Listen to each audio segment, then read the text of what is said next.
Japan की सियासत में एक बार फिर बड़ा उलटफेर होने जा रहा है।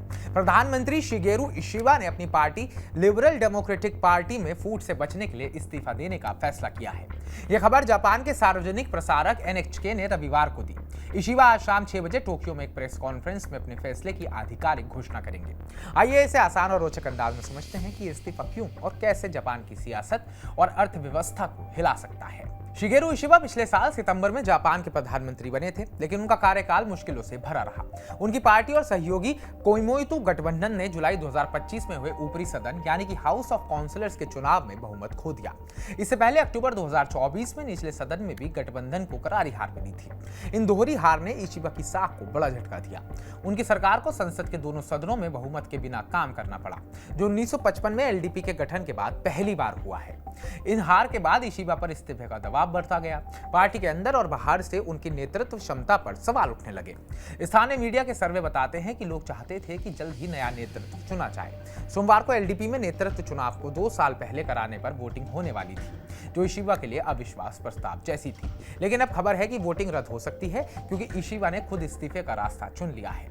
इशिबा के इस्तीफे की घोषणा से जापान की सियासत और अर्थव्यवस्था में अनिश्चितता बढ़ सकती है। उनका इस्तीफा बाजारों पर असर डाल सकता है, खासकर जापानी येन और सरकारी बॉन्ड्स पर। पिछले हफ्ते येन पहले ही कमजोर प्रदर्शन कर रहा था और लंबी अवधि के सरकारी बॉन्ड्स की यील्ड कई दशकों के उच्चतम स्तर पर पहुंच गई थी।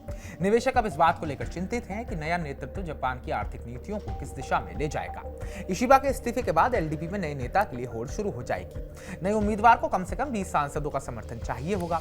इसके बाद संसद में वोटिंग होगी, जिसमें एलडीपी और कोइमेइतु गठबंधन के पास निचले सदन में सबसे ज्यादा सीटें होने के कारण उनके उम्मीदवार के जीतने की संभावना ज्यादा है। लेकिन बहुमत का यह रास्ता आसान नहीं होगा। कुछ संभावित उम्मीदवारों के नाम सामने आ रहे हैं। चलिए अब आपको हम वो भी बता देते हैं। सनाए तकाइची, पूर्व आंतरिक मामलों के मंत्री, जो पिछले साल इशिबा से नेतृत्व की दौड़ में हार गए थे। इसके बाद नाम आता है शिनजीरो कोइजुमी का।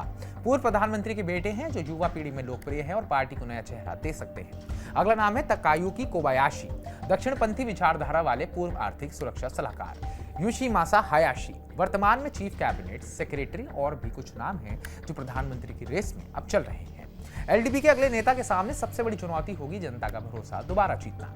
इशिबा की सरकार को बढ़ती कीमतों, कमजोर येन और आर्थिक मंदी जैसे मुद्दों से जूझना पड़ा। इसके अलावा अमेरिका के साथ व्यापार समझौते और क्षेत्रीय सुरक्षा जैसे मुद्दे भी अहम रहेंगे। नया नेता इन सबके बीच पार्टी को एकजुट रखने और संसद में बिना बहुमत की नीतियां लागू करने की जटिल चुनौती से निपटेगा। तो हमारी इस रिपोर्ट को लेकर आपका क्या कहना है? क्या जापान में प्रधानमंत्री बदलने से वहां अस्थिरता आ सकती है, वहां के बाजार और नीचे जा सकते हैं, या फिर जापान वापसी करेगा?